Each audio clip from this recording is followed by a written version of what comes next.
Uma ótima tarde a todos. Começamos agora a segunda edição do Agricultura BR ao vivo para todo o Brasil. Você que nos acompanha pelas antenas parabólicas, no sistema analógico, sistema digital, também na NET, Claro TV, nos canais 190, 690. Você também pode nos acompanhar lá no Paraguai e aqui no Brasil pela TV por assinatura Neo TV, que você acompanha e pode trazer seus negócios e ter as notícias e informações por aqui, pelo portal sba1.com, portal do agronegócio, notícias, informações e grandes oportunidades. Você também está nos acompanhando a partir deste momento pelo Facebook do Canal do Boi e todas as dezenas de páginas que levam o programa Agricultura BR. Obrigado a todos e a partir deste momento a TV Imaculada está linkada conosco por aqui, levando o nosso sinal aberto para o estado do Mato Grosso do Sul. Sejam todos bem-vindos, quinta-feira, dia 11 de março. E olha, hoje tivemos cedo a apresentação dos números para a safra brasileira pela Conab, a Companhia Nacional de Abastecimento, e também pelo IBGE, Instituto Brasileiro de Geografia e Estatística. E tem recorde vindo por aí, e é por isso que nós vamos agora até Brasília conversar com a jornalista Berenice Leite, que nos traz os destaques. Boa tarde, Berenice, seja bem-vinda. Boa tarde, Fabiana. Exatamente na manhã desta quinta-feira, a Companhia Nacional de Abastecimento, Conab, e também o IBGE, Instituto Brasileiro de Geografia e Estatística, lançaram os números para as safras brasileiras 2020 e 2021, respectivamente, já que cada instituição tem uma forma diferente para colher esses dados. Bom, vamos lá. O IBGE revisou os dados para a safra agrícola de 2021 para um total de 263 milhões e 100 mil toneladas, ou seja, uma alta de 3,5% se comparado ao resultado de 2020. 3,5% equivale aí a 9 milhões de toneladas a mais. Já a Conab trouxe uma estimativa para a produção brasileira de grãos 2020 e 2021, um novo recorde, como você bem disse, 272 milhões e 320 mil toneladas, ou seja, um aumento de 6% em comparação à campanha anterior, 2019-2020.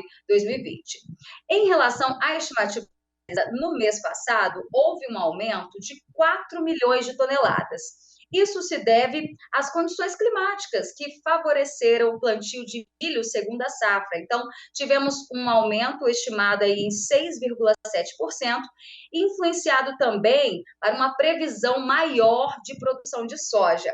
Agora, Fabiano, conta como é que ficaram os números para a soja.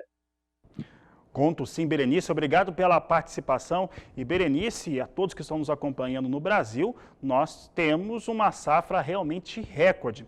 E no caso da soja, chega esse número, né, muito expressivo, de 135 milhões, 130 mil toneladas. De acordo com o levantamento da Conab, hoje no relatório, os dados foram observados durante a última semana do mês de fevereiro. E isso trouxe uma elevação nos índices de produtividade e, consequentemente, de produção.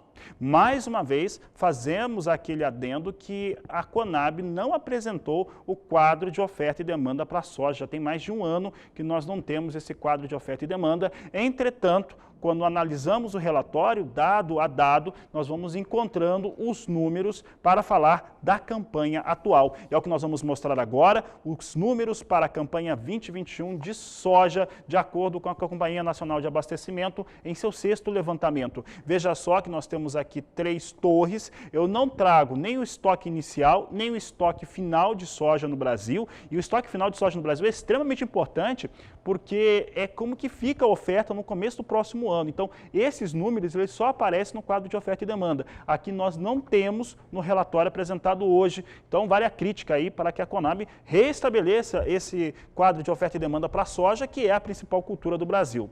Produção, como dissemos, é estimada em 135 milhões, 130 mil toneladas. As exportações passando de 86 milhões de toneladas, portanto, um número maior do que aquele que foi estimado pelo Departamento de Agricultura norte-americano na última terça-feira. O consumo interno, esmagamento total, ficou entre um intervalo de 45 milhões até 49 milhões de toneladas. Na média, consumo então ficando em 47 milhões de toneladas, de acordo com os números apresentados pela Companhia Nacional de Abastecimento nesta manhã de quinta-feira. E olha, os dados, eles foram apresentados e a gente acompanhava ao vivo. O Adriano Faleiros, eu estava com ele no Bom Dia Produtor e nós destacamos o posicionamento em relação à soja e você acompanha agora. Começando pela soja, né, que é a maior cultura, digamos assim, do agronegócio nacional, a maior área plantada. Nós estamos estimando para essa safra 2020-2021 135 milhões de toneladas de soja, uma previsão também de safra recorde aí da leguminosa, que vem aumentando a produção também ano após ano. Já há algum tempo, o Brasil deixou de ser o segundo maior produtor, desbancando os Estados Unidos e se firmando aí como o maior produtor e exportador de soja mundial. A área de soja estimada é de 38,4 milhões de hectares. Também vocês podem observar uma crescente, né, ao longo das safras, um aumento de 4,1% da área em relação à safra anterior, como vocês podem observar. E também a produtividade, como eu disse para vocês, muito mais variável do que a área plantada, pelas questões explanadas anteriormente. Nós estamos estimando uma produtividade de 3.513 quilos por hectare. Não é uma produtividade recorde, essa produtividade ela foi alcançada em anos anteriores, né?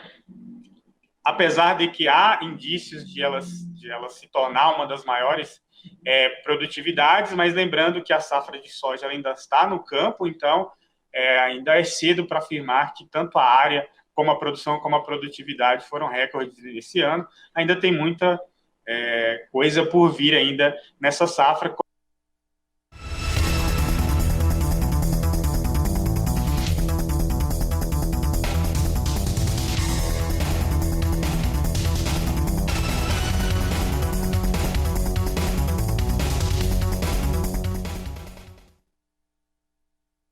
E o pessoal trabalha forte no campo. Um grande abraço aos sojicultores de todo o Brasil que estão colhendo a soja, cultivando o milho na maior parte dessas áreas. Um grande abraço a todos vocês e é para uma área dessas que nós vamos agora, neste momento. Começamos pelo Mato Grosso do Sul, porque lá está o nosso repórter Vinícius Souza para falar do estado que está colhendo soja e o Mato Grosso do Sul pode ter um recorde, tanto de produtividade quanto de produção nesta campanha 2020-2021. Vinícius Souza, boa tarde, seja bem-vindo.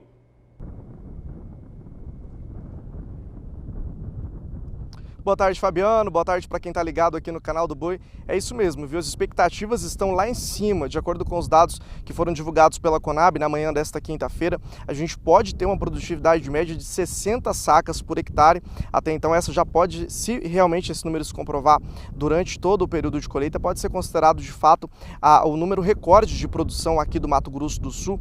Lembrando que a expectativa eram 53 sacas, então o número subiu bastante. A gente também teve expectativa também comprovada, de acordo com dados da AproSoja de Mato Grosso do Sul, que o nosso número de área plantada cresceu 7,55%.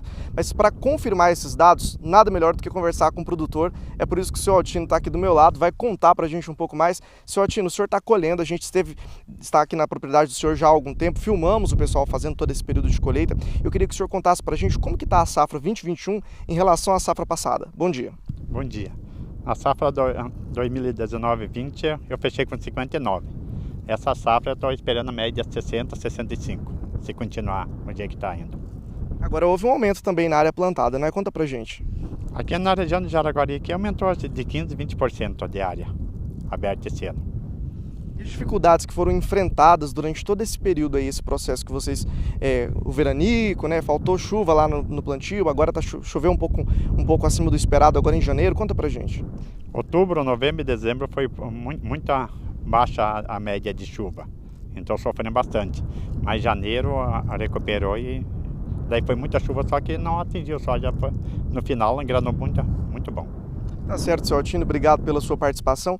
É exatamente isso, a gente percebe que os produtores estão colhendo realmente aqui no estado do Mato Grosso do Sul um número bastante expressivo. Eu lembro, inclusive, para quem está acompanhando a nossa programação, que o Centro-Oeste é um dos estados responsáveis pelos maiores números de produção da soja no país, né? Juntamente com a região Sul, nós somos responsáveis por 70% da colheita.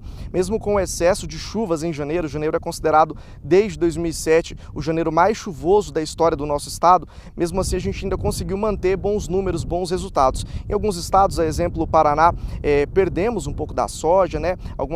A soja empretejou em algumas regiões por conta do excesso da chuva, mas aqui no Mato Grosso do Sul a gente conseguiu manter o bom ritmo de produtividade. Como a gente vinha conversando antes, Fabiano, e já falando agora, por conta desse atraso no plantio da soja, isso deve também ter algum tipo de interferência aí com a questão da safra do milho. Mas a gente segue acompanhando todos esses detalhes, analisando tudo com muita calma. Esse é o momento que os produtores estão terminando de fazer o processo de colheita. A gente também tem relatos de produtores na região sul do Mato Grosso do Sul que estão enfrentando esses processos, terminando agora de fazer a colheita. Aqui na região norte do Mato Grosso do Sul, na região do município onde nós estamos, que é Jaraguari, por conta de um solo um pouco mais arenoso, né, eles também enfrentaram um pouco desse problema, mas os dados, como a gente já vem divulgando, são dados positivos. A Conab nos deu esse respaldo, esse dado muito positivo, né, 60 sacas por hectare, um número que vinha sendo aí aguardado já há algum tempo, e prova todo o potencial produtivo, inclusive do estado do Mato Grosso do Sul. Mesmo em anos de pandemia, nós conseguimos atingir bons resultados. Se formos para o macro, falar a nível de Brasil,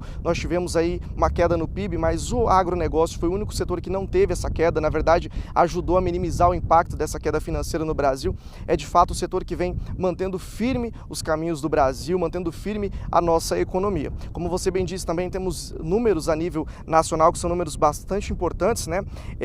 A gente espera aí, a nível de Brasil, a produção atingiu mais uma vez o número de 135 milhões de toneladas, 8,2% a mais em relação à safra 19/20. A área plantada estima-se em 38 milhões e meio de hectares e a gente segue, Fabiano, durante todo o dia acompanhando todos esses detalhes. Volto com você aí no estúdio. Tá certo, o grande Vinícius Souza, desde a madrugada de hoje, indo em fazendas, acompanhando o pessoal trabalhar no campo, as máquinas, a colheita de soja. Aliás, ele mostrou aqui, está ao vivo, Jaraguari é pertinho da capital Campo Grande e daqui a pouco a gente deve conseguir falar com Bartolomeu Braz, presidente da ProSoja Nacional. Ele está colhendo soja, estava em cima de uma máquina e daqui a pouco ele vai fazer isso aqui para nós também, o que o Vinícius fez há pouco ali em Jaraguari. Mas agora eu quero falar com você sobre soja, o assunto continua sendo soja, só que agora eu vou para o ambiente internacional. Hoje é quinta-feira, então você sabe, tradicionalmente temos a apresentação dos números do relatório de vendas e exportações do Departamento de Agricultura norte-americano. Teve até uma melhora em relação à semana passada, mas ainda fica 5% abaixo da média das últimas 4 semanas. Vamos aos números, os Estados Unidos já estão perto de liquidar as vendas da campanha 2021. A semana considerada é a que se encerrou no último dia 4 de março, portanto, quinta-feira passada. Volume de vendas nessa semana, já considerando os descontos de cancelamentos, ficaram em 350.630 toneladas. Não tem nada de errado com esse número, as vendas norte-americanas estão para encerrar mesmo, é por isso que os volumes começam a vir bem mais baixos. E também o mundo se volta para o Brasil, se volta para a América do Sul, é daqui que vem os grandes volumes agora. A safra norte-americana já vendeu 60.430.000 toneladas, de acordo com os números atualizados nesta quinta-feira. A meta de exportação é de 61.240.000 toneladas, faltando pouco agora para os Estados Unidos baterem aí o seu recorde. Para a safra 21/22, os norte-americanos venderam 213.200 toneladas. Sigo falando de soja nos Estados Unidos. Nós tivemos uma forte correção nesta última quarta-feira. Muitos fundos de investimentos liquidaram posições, colocaram no bolso um pouco do que ganharam. Você acompanha comigo agora como é que vem soja em Chicago. Nós temos soja em Chicago recuperando um pouquinho, mas está recuperando um pouco. Recupera um pouquinho do que perdeu ontem, posição de maio a 14 dólares 12 centes mais 6 o bushel. Julho, 13 dólares 99 centes mais 6, quase 14. Agosto vendo com 13 dólares 60 centes mais 2. E a posição de setembro a 12 dólares 84 centes mais 6 por bushel. São os negócios que eu destaco agora com soja em Chicago. Falo de dólar agora, a formação de preço para a soja aqui no Brasil, e o dólar vem com queda de 0,96%. Daqui a pouco eu vou perguntar para o Pulga se o mercado começa a realmente se ajeitar depois esses grandes altos e desces que nós tivemos agora nesta semana. R$ 5,59 mais 8 para a moeda norte-americana é o que nós temos neste momento para o dólar. E o Pulga já está comigo. Pulga, será que deu uma arrumada na coisa? Será que a coisa agora já absorveu o golpe, o mercado já trabalha com as possibilidades que agora foram abertas? Boa tarde, seja bem-vindo. Boa tarde a você, boa tarde a todos. De certo modo, sim. A aprovação da PEC emergencial, que autorizou aí gastos de 44 bilhões de reais, lógico, provocou aí um recuo do dólar. Mas o que está refletindo mesmo essa baixa do dólar é a atuação de hoje do Banco Central. Veja, ontem o Banco Central já ofertou ao mercado quase US$ 1,5 bilhão e hoje pela manhã ofertou mais US$ 1 bilhão para o mercado. Isso para evitar uma disparada no dólar e, de certa maneira, facilitará a adoção de uma taxa de juros um pouco mais alta na próxima reunião, que define a Selic, que é a reunião do Conselho de Política Monetária. Aliás, mesmo com o dólar em queda lá fora, o Banco Central foi ao mercado e pressionou ainda mais, ofertando dólares para o mercado. O dólar comercial já abriu a sessão desta quinta-feira em queda, refletindo mais uma intervenção do Banco Central. Portanto, além de termos uma perspectiva de dólar cedendo, nós temos a atuação do Banco Central, o que faz com que, neste momento, o dólar perca quase 1% frente ao real. É uma recuperação para o real? É, mas deixa de ser o que eles chamam de proteção natural, um hedge natural no mercado. Ou seja, o dólar tende a baixar e o Banco Central força essa queda, ofertando recursos no mercado. O que, aliás, tem recebido algumas críticas, porque ontem o dólar já perdia valor frente a outras moedas do mundo, quando o Banco Central despejou quase US$ 1,5 bilhão no mercado. Agora, lógico, isso funciona, mas nós estamos usando os recursos que o Banco Central tem e ele usa recursos, vamos dizer assim, que estavam guardados para conter uma alta acentuada do dólar. Ainda não temos um equilíbrio com as contas públicas, não temos clareza do avanço da vacinação e isso ainda traz muita incerteza para o mercado. De qualquer modo, nós temos uma reação positiva no índice Bovespa. Índice Bovespa, que reflete negociações no mercado de ações, vem hoje em alta, também com a contribuição da Petrobras, alta dos preços do petróleo no mercado internacional. Nosso índice Bovespa, agora há pouco, passava aí da faixa de 114 mil pontos, chegou a se aproximar de 114.500 pontos, não chegou a subir tanto, agora 113.595 pontos, tem alta de 0,73%. Destaque para ações da Companhia Siderúrgica Nacional, que tem tido forte alta de mais de 6%, agora há pouco. E Petrobras, que também vem em alta, há uma alta dos preços do petróleo, há uma perspectiva de valorização dos papéis da Petrobras, portanto, é natural que essas ações que têm um grande volume de negociação impulsionem, o índice Bovespa. Dólar vem em queda, com a atuação do BC, mercado reage aproveitando preços bons para papéis de empresas brasileiras e lá fora, os principais índices negociados no mercado americano também vêm em alta, Nasdaq agora vem em alta de mais de 1,60%, Standard & Poor's 500 é outro índice de referência no mercado americano, vem em alta, há uma reação positiva. Toda a Europa fechou em alta, mesmo em alta leve hoje, há uma recuperação na nossa bolsa também. Agora, é importante lembrar que São Paulo passa por uma fase difícil, viu, Fabiano? Quem planeja vir para São Paulo deve estar preparado, porque daqui a alguns minutos o governador de São Paulo, João Dória, deve anunciar o aumento das restrições de circulação no estado. Vão adiantar, a ideia é adiantar as férias escolares em pelo menos 15 dias e mais, não permitir ou evitar restringir a atuação das escolas, sejam públicas ou particulares. E mais, estariam proibidos cultos religiosos e também jogos de futebol. A preocupação do governador ocorre porque o número médio de ocupação de UTIs, unidades de terapia intensiva no estado, passa de 80% e em São Paulo, melhor, passa de 82%. Em São Paulo é 82,8%. Em enfermaria, a ocupação passa de 66% no estado, enquanto ela é quase 75% em toda a região metropolitana de São Paulo, a capital. O anúncio deverá ser feito daqui a pouco, com mais restrições. É o que se chama aqui em São Paulo de uma fase roxa, como ontem os jornalistas, os radialistas comentavam. Ou seja, a restrição em São Paulo vai aumentar, aliás, com redução de horário de funcionamento de restaurantes e casas comerciais.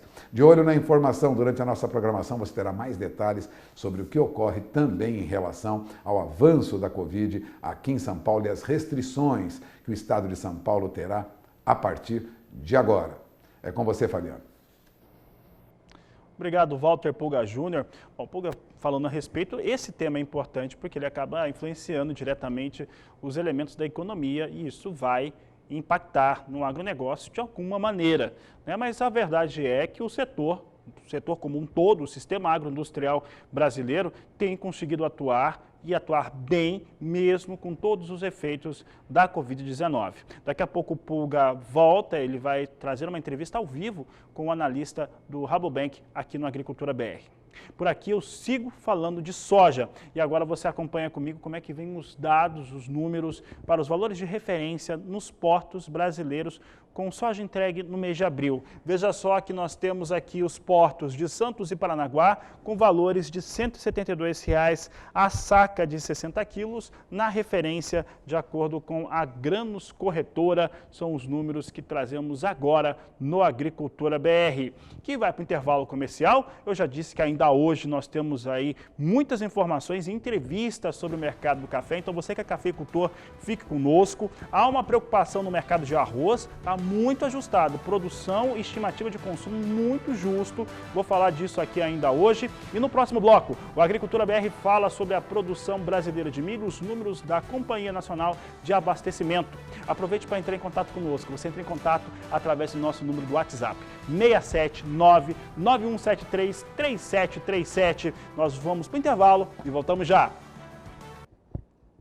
Desde o primeiro levantamento para a safra de milho da campanha 2020-2021, a Companhia Nacional de Abastecimento sempre se mostrou muito otimista em relação à produção brasileira.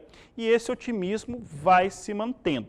Nos campos, nós sabemos, falamos com os produtores todos os dias, recebemos as informações, conversamos também com as empresas de análise privadas e elas têm dito que há muito risco, porque está saindo muito da janela, né? Está saindo muito da janela ideal de cultivo e isso coloca em risco o cultivo do milho e o seu desenvolvimento em momentos que são cruciais do desenvolvimento vegetativo, principalmente aquelas fases de embonecamento e daí por diante. O que acontece? Se tiver uma situação de invernada, uma temperatura forte que caia, aí sim nós podemos ter perdas. Mas por enquanto, Conab vai apostando realmente numa grande safra. Os números que foram apontados hoje pela Companhia Nacional de Abastecimento apontam para 108 milhões e 60 mil toneladas de produção no Brasil. Número totalmente alinhado com aquilo que eu falava na terça-feira, que eram os dados do Departamento de Agricultura norte-americano, falava na terceira edição e na quarta-feira falava aqui na segunda edição de Agricultura BR. Então vamos aos números então, números de oferta e demanda, aqui é o quadro, aqui nós trazemos estoque inicial de milho em 10 milhões e 600 mil toneladas. A produção brasileira, como eu disse, estimada em 108 milhões e 60 mil toneladas. A importação deve ser de 1 milhão de toneladas. Então aqui nós temos o aporte total da safra brasileira 2021. Para uma demanda total de consumo interno na casa de 72 milhões 910 mil toneladas, uma exportação de 35 milhões de toneladas e uma sobra ou estoque final de passagem da campanha 2021 em 11 milhões 750 mil toneladas, como foi estimado e apresentado pela Conab nesta manhã de quinta-feira.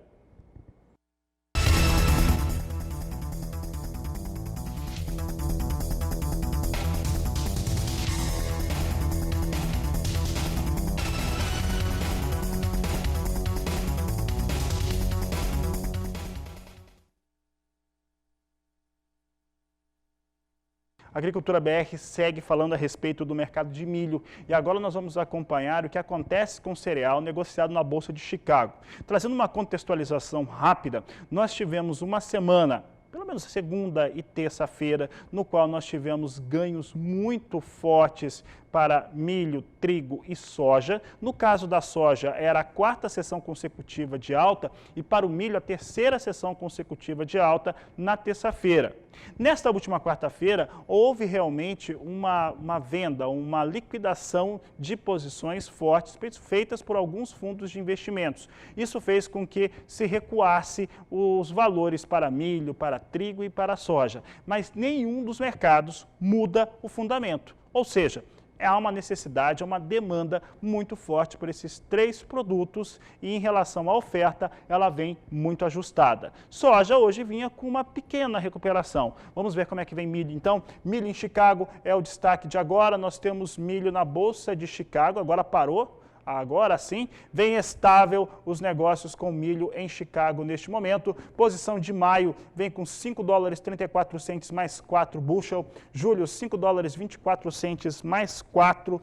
Temos aqui a posição de setembro a $4,95 mais 6 por bushel. E dezembro, $4,78 mais 6 por bushel. São os negócios que nós trazemos aqui em relação ao milho na Bolsa Norte-Americana de Chicago. A Agricultura BR destaca os números que nós temos neste momento. Voltamos a falar aqui de Brasil e agora a respeito de algo que é muito importante para a produção brasileira, que é a classificação de grãos. Lá no estado do Mato Grosso, a ProSoja local, ela treinou, capacitou 10 técnicos que vão atuar nas 4 regiões de produção do estado do Mato Grosso e quem acompanhou essa capacitação, esse treinamento, foi o repórter Valdir Pacheco. Na comercialização de produtos como soja e milho, ocorre a classificação de grãos. Esse processo tem por base análises específicas e por comparação entre a amostra analisada e os padrões oficiais aprovados pelo MAPA. Em 2015, a ProSoja MT inova e desenvolve o programa de boas práticas de classificação de grãos de soja e milho, para verificar se as empresas compradoras no estado estão aplicando os parâmetros e procedimentos indicados durante a classificação. A intenção do projeto classificador legal é realmente esse, né? De trazer segurança para o produtor no momento da entrega dos grãos. Então nós temos uma equipe hoje a campo de 10 classificadores, todos habilitados pelo Ministério da Agricultura, e eles auxiliam o produtor, os associados da ProSoja, no momento dessa entrega. Eles realizam a classificação de acordo com as instruções normativas e os padrões estabelecidos pelo Ministério e aí auxiliam o produtor nessa questão de descontos, né? Os classificadores credenciados estão divididos nas principais regiões produtoras de grãos no estado. Nós temos 2 classificadores aqui na região sul do estado, temos mais 2 classificadores fixos na região leste, um especificamente no Araguaia-Xingu, 2 na região oeste do estado e 4 classificadores na região da BR-163. E aí é um sistema dinâmico, então onde nós temos demanda, a gente tem um cronograma de atendimentos e vai atendendo por solicitação do produtor. Então o produtor acessa ou o canal do produtor ou o próprio classificador, né? E aí nisso eles organizam no momento da colheita para o classificador estar presente para fazer essa classificação e o produtor não perder nesse quesito. Mesmo existindo a legislação, o Estado continua com problemas como a falta de transparência, o que prejudica qualquer transação comercial. Nós ainda temos muitas reclamações, é um sistema que ainda precisa evoluir muito, porque nós não temos uma obrigatoriedade no cumprimento das instruções normativas do Ministério da Agricultura, o que dificulta muito. Então, o padrão, por mais que ele exista dentro do Ministério da Agricultura, ele não é obrigado a ser cumprido. E isso faz com que nós ainda tenhamos muitas divergências nas classificações. De Jaciara, Mato Grosso, Valdir Pacheco. e diariamente você acompanha informações de mercado, mercado físico, mercado futuro do café e também posicionamentos sobre o que vem acontecendo no campo, tanto sobre o aspecto climático quanto também de produção. É por isso que nós temos feito alguns programas especiais para tratar do assunto. Hoje nós vamos conversar com o produtor, o cafeicultor Fernando Barbosa. Ele está aqui conosco, está pela internet. Fernando, obrigado pela sua participação aqui no Agricultura BR. Um prazer tê-lo aqui conosco. E antes de falar sobre negociação, sobre comercialização, eu quero saber em qual a região aí do estado de Minas que você está, que você produz e como que está essa produção nos campos. Boa tarde, seja bem-vindo. Boa tarde a todos do programa Canal do Boi. Nós estamos aqui na região sudoeste de Minas, é uma região de montanhas, principalmente nós temos qualidades aqui na região e nós estamos vivendo aí um pouco atípico do que os outros anos, né? Mas está sendo muito benéfico em questão de exportação e até a gente se foi frustrado em questão de seca, mas é um ano aí que a gente tem tido bons aprendizados. Tá certo, Fernando. Fernando, em relação ao que nós temos hoje nos cafezais que você tem visto, tanto na sua área de produção quanto dos demais cafeicultores, como é que vem o desenvolvimento da lavoura?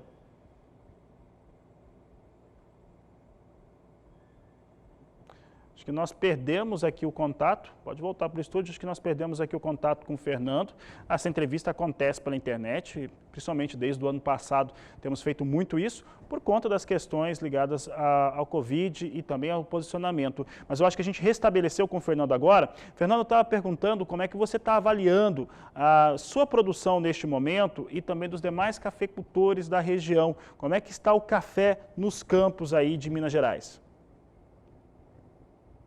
Como eu tinha dito, está sendo um ano aí, nós estamos tendo um bom aproveitamento agora das chuvas, nós tivemos um veranico entre 15 até dia 3 de março, né?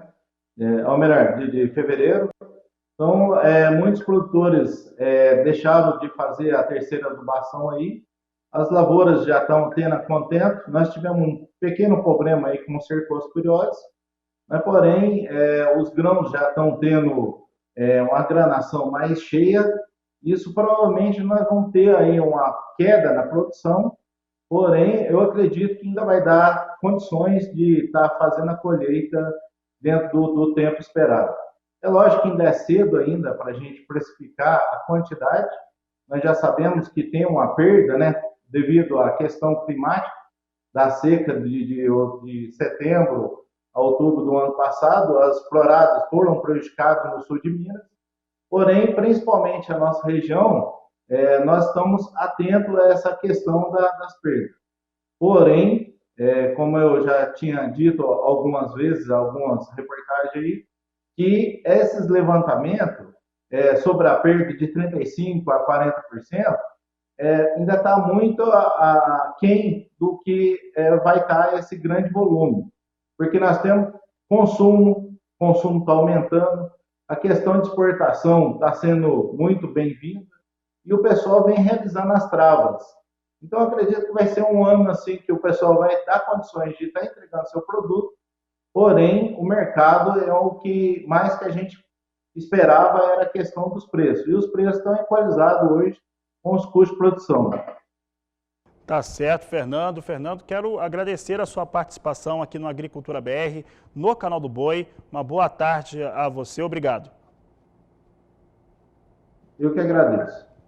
Conversei com o Fernando Barbosa, cafeicultor lá em Minas Gerais. Sigo falando a respeito de café e o que a gente queria saber como é que o produtor está enxergando, o cafeicultor enxergando a sua área de produção lá em Minas. E agora nós vamos trazer o posicionamento do Rabobank. O Rabobank é o maior banco cooperativo agrícola do mundo, tem atuação aqui no Brasil. Aqui no país, quem responde pelas análises no setor do café é o economista Guilherme Moria, que vai participar conosco agora dessa entrevista pela internet. Guilherme, obrigado pela participação, por estar aqui conosco. Nós estávamos ouvindo o produtor, o cafeicultor lá de Minas, e eu quero saber como é que o Rabobank, como é que vocês têm avaliado o mercado de café nesta campanha atual. Boa tarde, seja bem-vindo.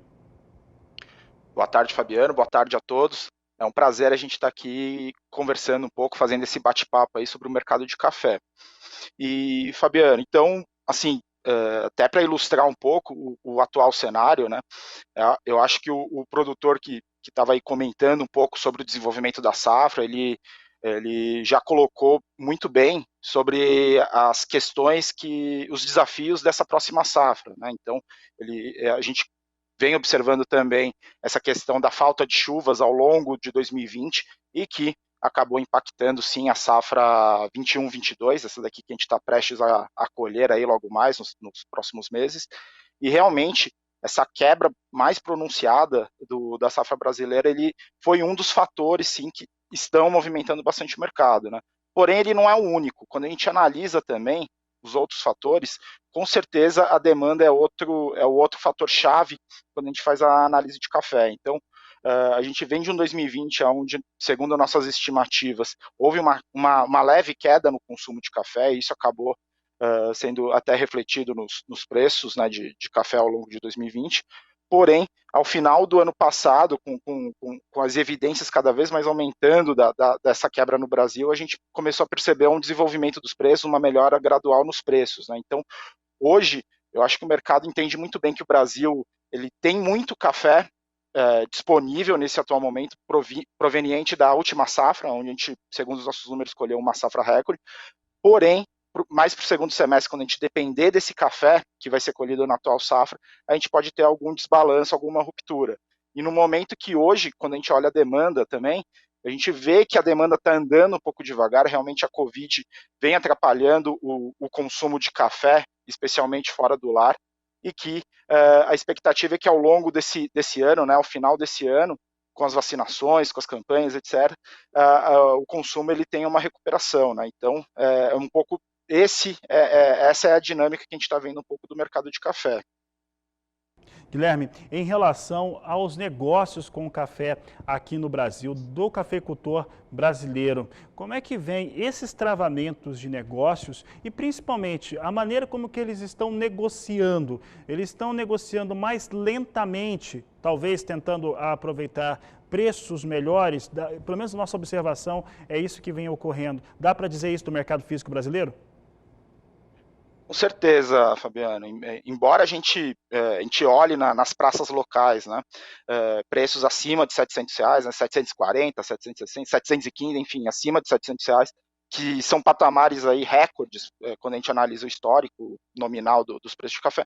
Por outro lado, o produtor ele está vendo na lavoura que realmente se trata de uma quebra mais pronunciada do que o normal, né? Lembrando que esse ano se trata de uma bienalidade negativa de produção, então a gente já produziria menos e os efeitos do clima fizeram com que essa quebra se aprofundasse um pouco mais. Então, diante desse cenário, Fabiano, a gente está observando que mesmo nesses patamares de preços que são super atrativos, o produtor ainda tem uma resistência, tem uma esperança de enxergar preços melhores, dado essa quebra mais pronunciada mesmo. Logicamente que a gente sempre recomenda, né, que o produtor, antes de fazer os negócios, de fechar os negócios, também olhe o outro lado, que é o seu custo de produção. Então, a gente está vendo preços excepcionais, e se esses preços excepcionais casam com essa questão do custo de produção deles, eu acho que não existe motivo para não fechar negócio, principalmente para os próximos anos, né? Esse ano a gente até entende um pouco a relutância, porque foi um ano que o produtor realmente não sabe quanto que vai produzir ao certo, né? Diante dessa quebra mais pronunciada desse ano. Eu tenho conversado com cafeicultores já há alguns anos e eles têm sempre apontado que a sua capacidade de investimento ou reinvestimento nas suas áreas de produção de café tem sido achatada durante os últimos anos. Esse é um ano melhor em termos de rentabilidade, claro, tem que se ver também que está se produzindo menos, mas de qualquer maneira, essa realidade muda a partir de agora e até mesmo uma característica que estou vendo em Minas Gerais também, alguns produtores diversificando com outras culturas. culturas. Isso muda a situação do café no Brasil? Fabiano, realmente quando a gente analisa e faz as comparações com outras culturas, a gente vai perceber, por acaso, que o café, dentre todas as commodities, talvez ela subiu menos, vamos colocar dessa forma, né? Embora a gente esteja enxergando que o preço do café ele esteja em patamares muito bons, quando a gente analisa os grãos ou propriamente o açúcar, eles aumentaram muito mais em relação, quando a gente faz uma comparativa anual, por exemplo, né? Então, a gente pode observar que a alta dos grãos, a alta do açúcar e de algumas outras commodities, realmente ela se acelerou mais quando a gente compara com o café. E isso abre portas também para que o produtor queira diversificar um pouco mais as suas culturas, né? Queira ampliar um pouco mais o seu portfólio de produtos quando está produzindo. Então, certamente a gente vai enxergar muito, né, principalmente nesse momento das altas das commodities, o produtor querendo investir um pouco mais e olhando para outras culturas também, Fabiano. Tá certo. Guilherme, para encerrar, qual que é o seu ponto de vista para o mercado a partir deste momento?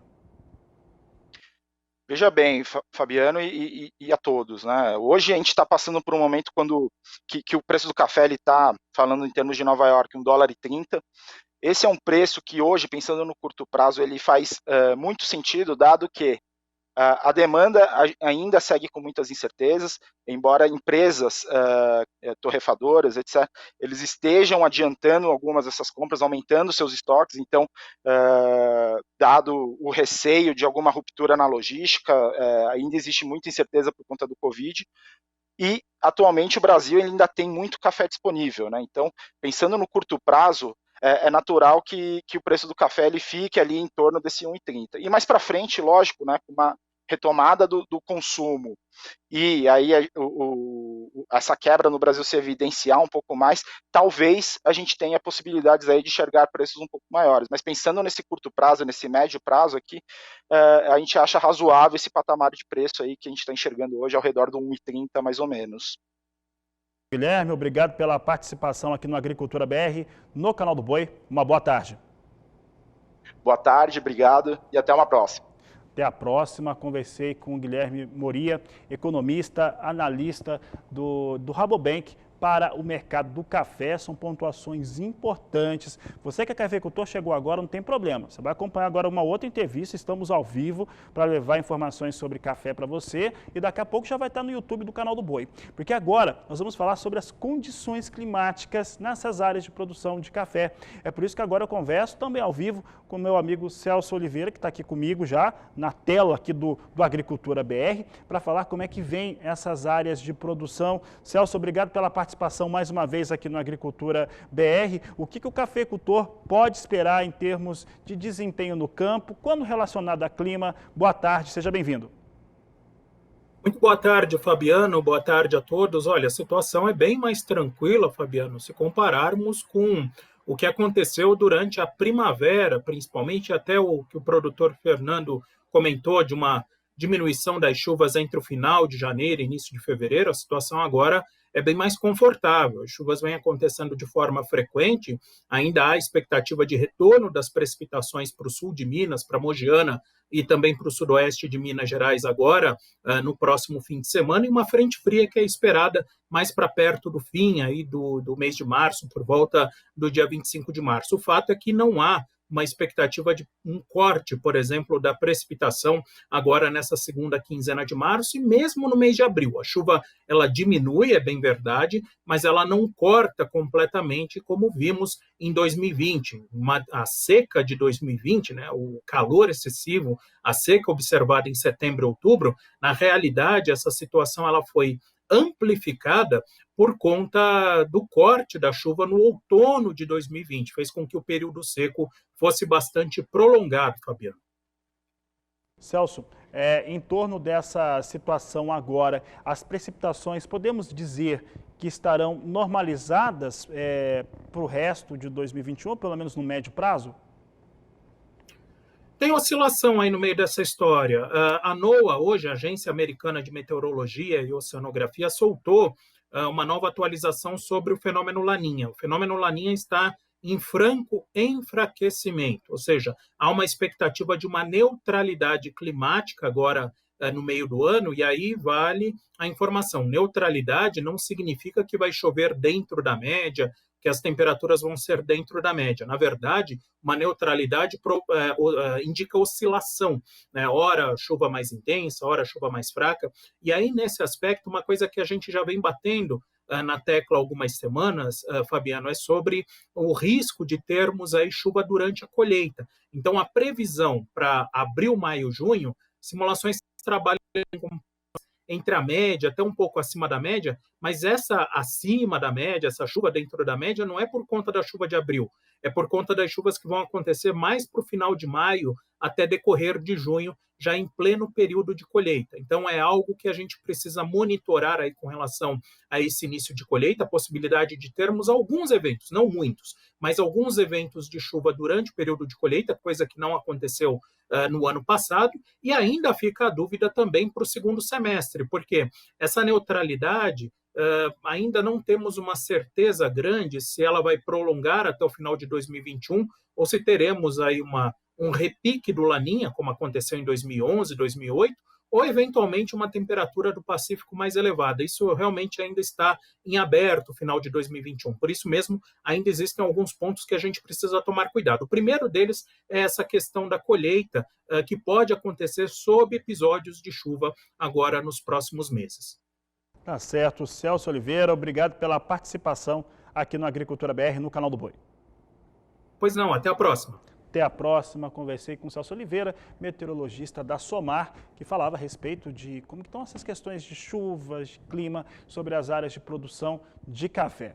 Bom, já tivemos as informações de cafeicultores, do Guilherme Moria, analista do Rabobank, também do Celso Oliveira a respeito do clima sobre as áreas de café. Você acompanha comigo agora como é que vem café sendo negociado em Nova York. Nós temos aqui bem acima de 1,30 hoje, a posição de maio, $1,32 mais 30 a libra peso, vai subindo neste momento. Julho, $1,34 mais 25 para o café arábica, plataforma Ice Filters apresentando altas neste momento. Setembro, $1,36 mais 5 a libra peso, e dezembro, $1,38 mais 15 por libra peso. São as posições de curto prazo com a negociação de café na Bolsa de Nova York.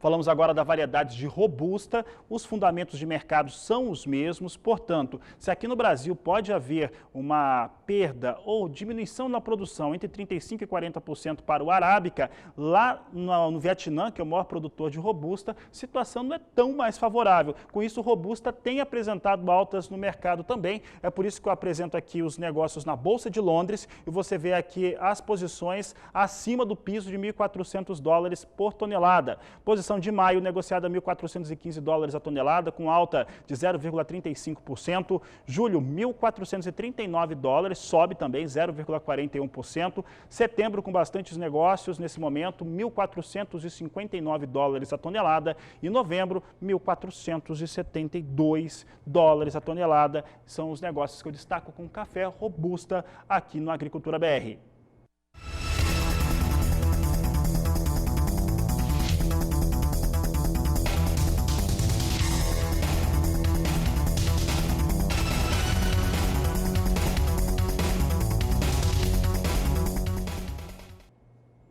E nesta quinta-feira, a deputada federal pelo PSL do estado do Paraná, Aline Sleut, foi eleita presidente da Comissão de Agricultura da Câmara Federal.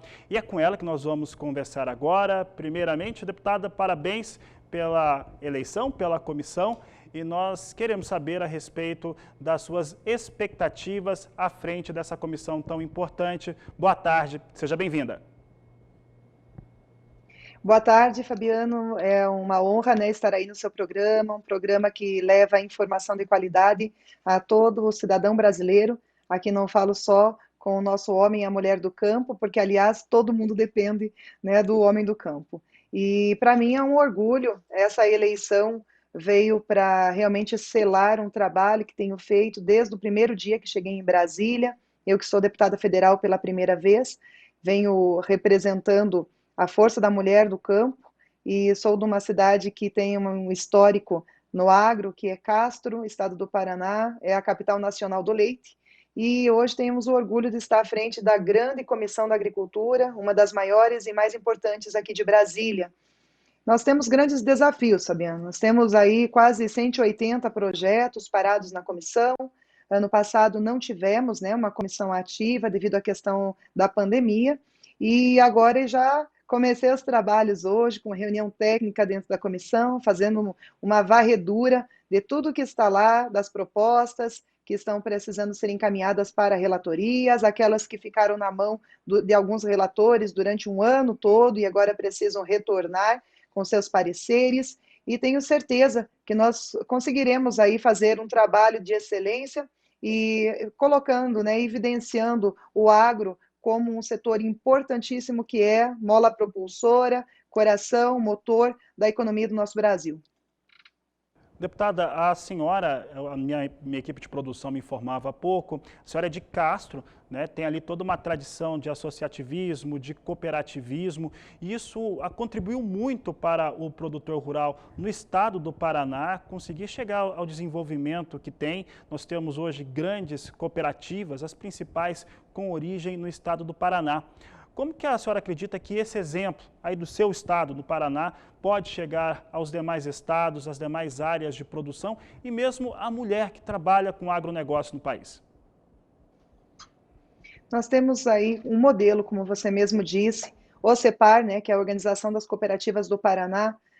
Toda vez que eu chego aqui num evento que fala de cooperativismo ou de qualquer setor dentro do agronegócio, quando eu digo que eu sou do Paraná e que eu estou sempre alinhada com as necessidades e as pautas do cooperativismo, as pessoas já têm como referência.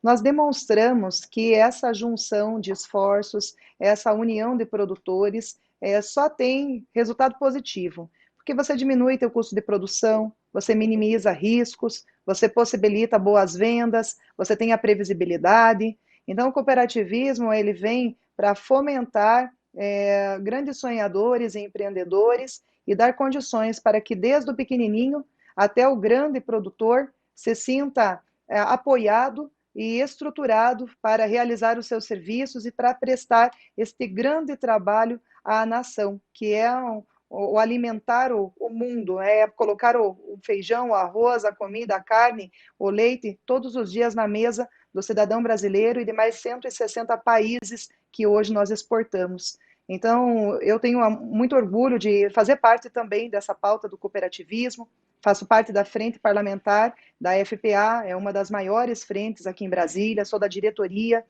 tenho assim uma aproximação muito forte com o MAPA, com a nossa grande amiga e ministra Tereza Cristina, uma mulher alinhadíssima com as pautas, conhecedora, competente, dinâmica, e eu tenho certeza que nós poderemos avançar bastante, demonstrando resultados positivos de vários estados, temos muitas culturas que são referência em vários estados, nós estaremos lá através de conferências, audiências, mesas redondas, trazendo essas informações, trazendo parceiros como a Embrapa, como a CNA, como o IPA, também dando voz ao INCRA, à CONAB e tantos outros segmentos que compõem esse mundo agro para que nós possamos construir juntos políticas sérias e desenvolvimento para todo o nosso agro nacional. Deputada, para encerrar a nossa entrevista, eu queria a opinião da senhora a respeito do momento que nós temos no Brasil. Para muitos produtores rurais, e aqui o Canal do Boi representa os produtores rurais, nós nunca tivemos no país uma representação política tão forte e importante frente às outras matrizes econômicas e também representantes da sociedade. Qual que é a avaliação da senhora sobre esse tema? Olha, eu acho que nós estamos no melhor momento, no momento de crise, no momento de dificuldade, que nós conseguimos achar sempre as melhores soluções. E o agro já vem demonstrando que mesmo no momento de pandemia, ele foi extremamente competente.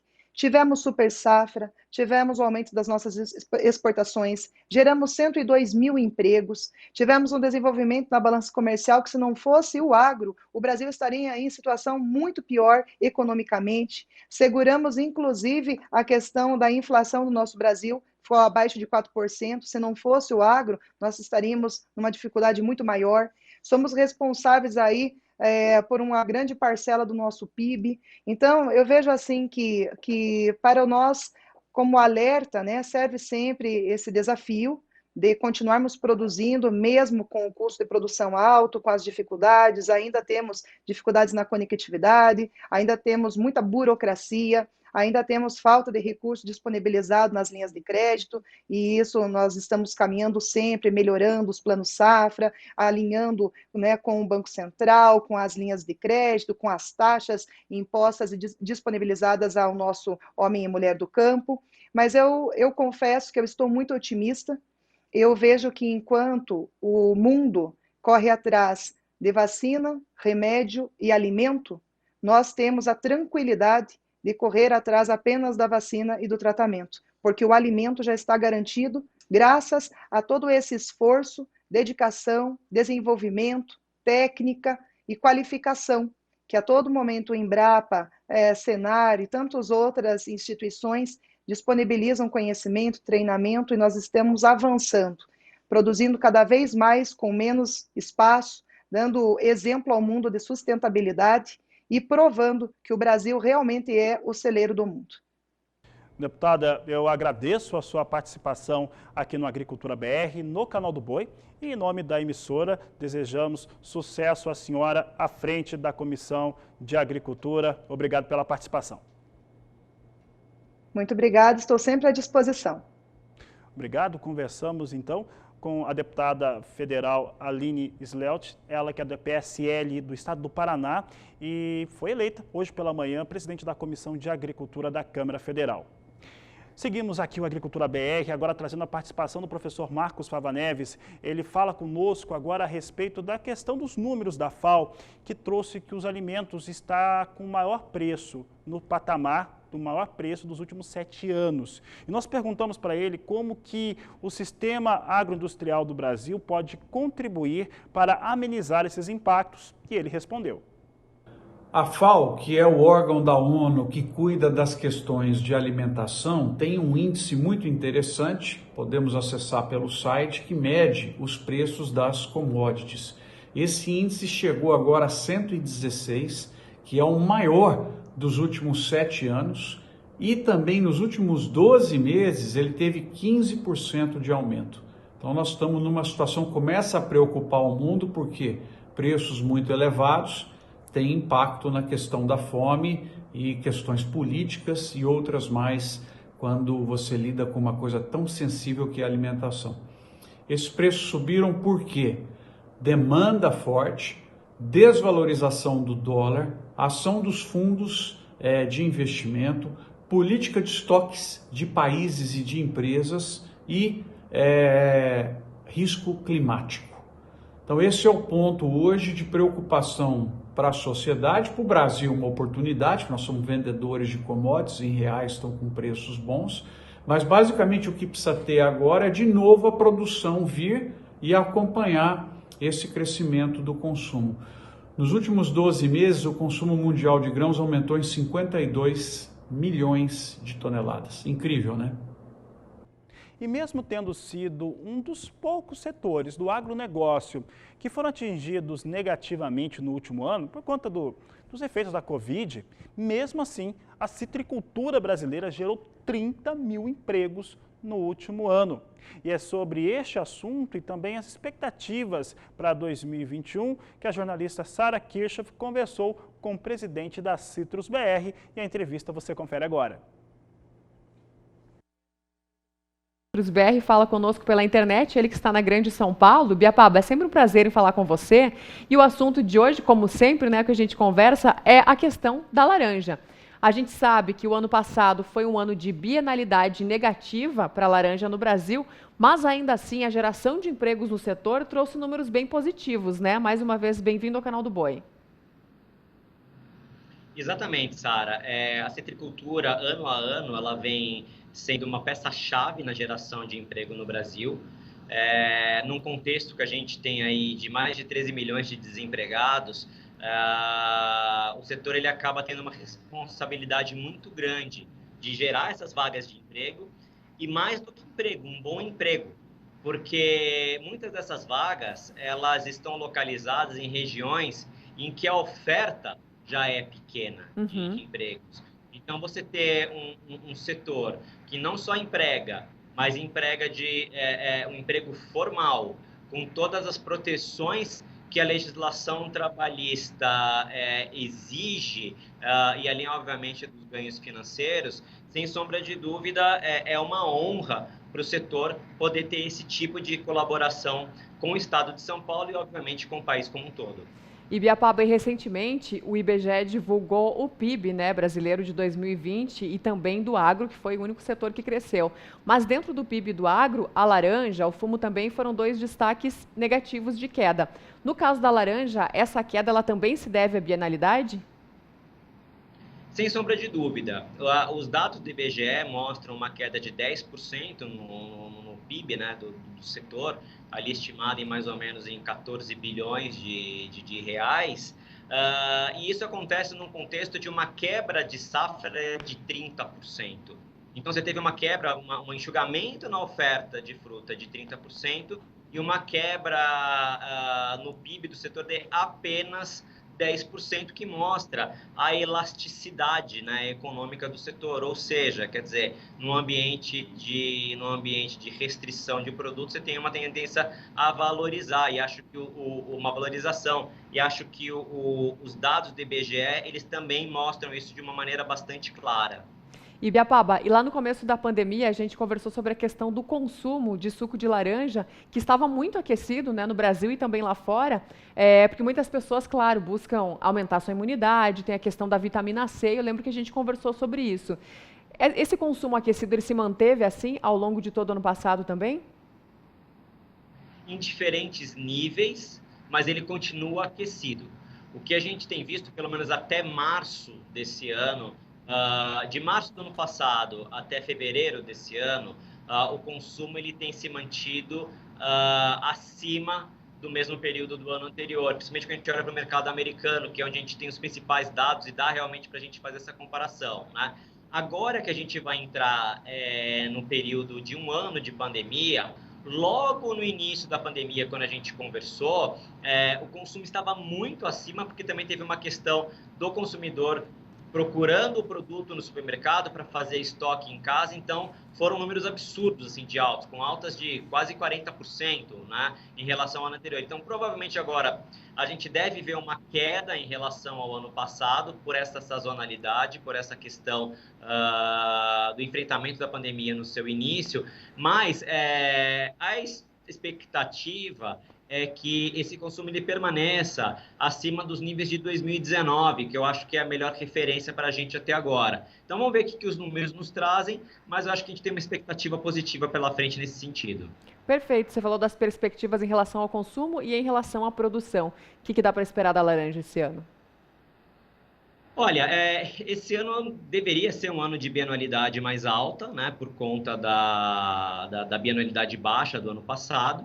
No entanto, a gente teve uma seca que foi bastante complicada ali no segundo semestre de 2020. Não foi só para a gente, foi para todas as culturas que estão aqui no estado de São Paulo, ali no Triângulo Mineiro. Afetou bastante os pomares. Então, não se sabe ainda exatamente qual que vai ser o tamanho da safra, mas já é certa um determinado impacto na que a gente chama de primeira florada da citricultura, né? O Fundecitrus deve divulgar os dados da estimativa de safra com todo o cuidado científico que eles fazem todos os anos, como é tradição do Fundecitrus, em 10 de maio, e aí a gente vai ter uma visão um pouco melhor. Mas logo de largada, assim, o que a gente percebe é que a gente vai ter aí uma safra maior do que essa, mas, enfim, não se sabe ainda quão maior vai ser.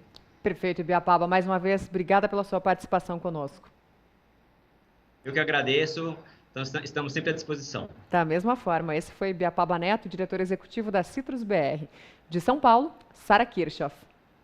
E produtores rurais lá no Rio Grande do Sul têm apostado nos aplicativos de internet para comercializar melhor. Você vai conhecer agora uma fazenda que a jornalista Viviane Lara foi conhecer, que tem um crescimento anual de 100%. Acompanhe. Hoje nós viemos até Pejuçara, região noroeste do Rio Grande do Sul, para conhecer a história da hortaria, um trabalho desenvolvido no campo e comercializado por aplicativo de celular.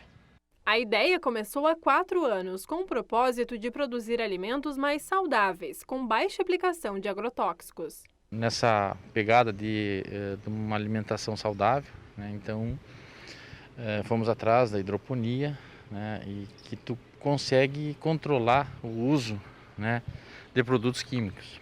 Então, a nossa hidroponia não é orgânica, né, ela só não é orgânica porque ela usa químicos, o NPK, né, nitrogênio, potássio, mas produtos, a grande maioria, né, se não quase a sua totalidade, são produtos biológicos, né, sem carência, e isso a gente cuida muito na hortaria. Esse foi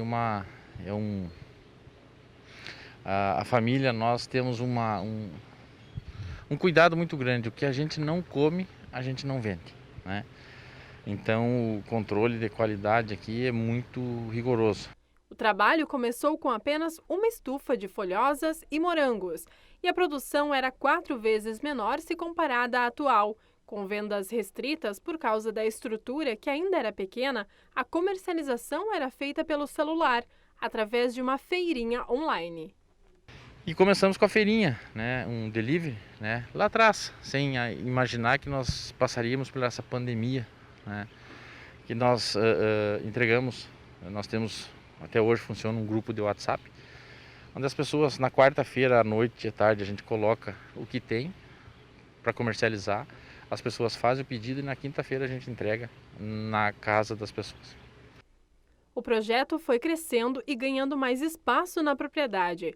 Hoje são 13 estufas com alfaces, tomates, rúculas e temperos. A qualidade dos produtos ganhou fama na cidade e muitos mercados locais começaram a comprar os produtos. Com o aumento na demanda, para o futuro o plano é crescer ainda mais com a criação de um site e também uma agroindústria para beneficiar os alimentos aqui produzidos. Nós temos condições de atender aí, vender mensal mais de 10 mil pés de alface, né? Então, e crescendo, né? A gente está buscando novos mercados pela qualidade, né? Então, isso é importante. A gente não quer, a gente quer entrar no mercado, mas com qualidade, né? Quem compra uma vez, compra a segunda e depois não deixa de ser nosso cliente, né? A gente tem tomate também, a gente tem morango e tudo isso agrega, né? A tendência é a gente ir aumentando gradativamente o tomate, gradativamente o morango e a folhosa um pouco mais, porque a gente vai começar a fazer um segundo passo, né, que é embalar essas folhosas, né, e vender higienizada, pronta para o consumo. Então a gente está, eu acredito que em máximo aí 60, 90 dias, a gente já está entrando no mercado com um produto pronto, né? Tu vai no mercado, tu já compra a tua embalagem higienizada, tu só abre ela e essa lata tá pronta. De Pejuçara, Rio Grande do Sul, Viviane Lara. Iniciativa muito bacana. Olha, vou encerrando aqui essa edição da Agricultura BR, não dá tempo para mais nada, mas eu volto logo mais na terceira edição às 16 horas. A todos uma ótima tarde, um grande abraço e até mais!